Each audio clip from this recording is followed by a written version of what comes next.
Have you ever wondered what goes on inside those massive buildings with giant crosses on them? The ones that look more like concert venues or shopping malls than a traditional church. Today, we're diving deep into the world of megachurches in the United States and Canada. What are they? How do they operate? And what makes them so popular? Let's start with the basics. What even is a megachurch? Generally, it's defined as a Protestant church with a weekly attendance of 2,000 or more people. But honestly, that's just the starting point. Some of these churches are colossal. In the U.S., you've got places like Lakewood Church in Houston, led by Joel Osteen, which says over 45,000 people every single week. In Canada, while the scale is a bit smaller, churches like the People's Church in Toronto and Centre Street Church in Calgary still draw thousands of attendees. It's a huge phenomenon, attracting a population larger than many small cities every single Sunday. So, how do they manage these massive congregations? Well, it's a slick operation. Think less about quiet hymns and more about a full-blown production. When you walk in, you're often greeted by a team of friendly volunteers. The music is usually performed by a professional-level band with concert quality, sound, and lighting. The sermon itself is delivered on a massive stage, often with multiple giant screens, so even people in the very back rows can see the pastor's face clearly. It's an experience designed to be engaging, uplifting, and incredibly polished. Now, let's talk about something that's on a lot of people's minds. The money. With thousands of attendees, the offerings can be substantial. Megachurches often have multiple ways to give. You'll see traditional offering plates, but also digital kiosks in the lobby, text-to-give options, and slick online donation portals on their websites and apps. It's all about making it as easy as possible for the congregation to contribute. Where does all this money go? Well, running a facility that size isn't cheap. There are massive utility bills, staff salaries, and maintenance costs for these sprawling campuses. A significant portion also goes into their extensive community programs. Megachurches often run food banks, homeless shelters, youth programs, and support groups. They also fund missionary work both locally and globally. And, of course, a lot of it is reinvested into improving the worship experience itself.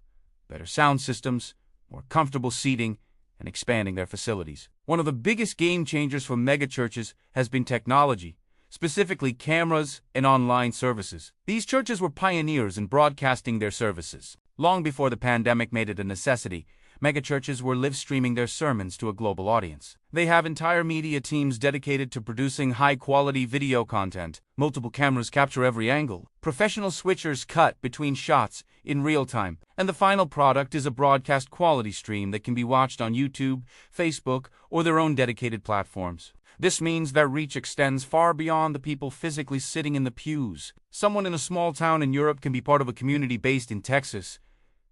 This online presence has been a massive driver of their growth, creating a global congregation that numbers in the millions. At the heart of every megachurch is a charismatic and often famous lead pastor. Figures like Joel Osteen, T.D. Jakes, and Stephen Furtick in the U.S., or Brooksy Covey and Mark Clark in Canada, are more than just preachers. They're spiritual leaders, authors, speakers, and public figures.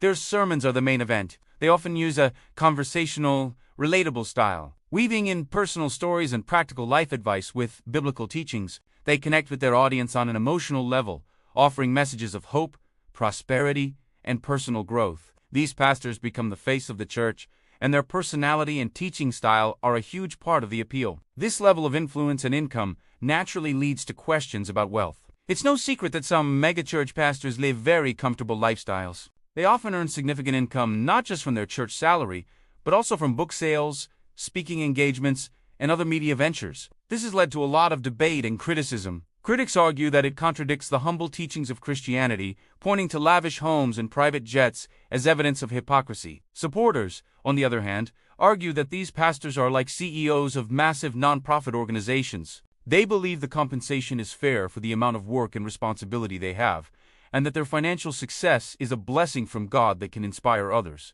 This debate over pastoral wealth is one of the most contentious aspects of the megachurch world, and it is not going away anytime soon. So why do people keep flocking to them? For many, it's about community. In an increasingly isolated world, a megachurch can offer a powerful sense of belonging. With so many people, there are endless opportunities to join small groups, volunteer, and make friends who share your values. They also offer an incredible array of services for the whole family. While parents are in the main service, their kids might be in a dynamic age-appropriate program that feels more like a fun camp than a stuffy Sunday school. The message itself is also a powerful draw. Megachurches often focus on a positive, uplifting interpretation of the Bible. The sermons are designed to be practical and applicable to everyday life.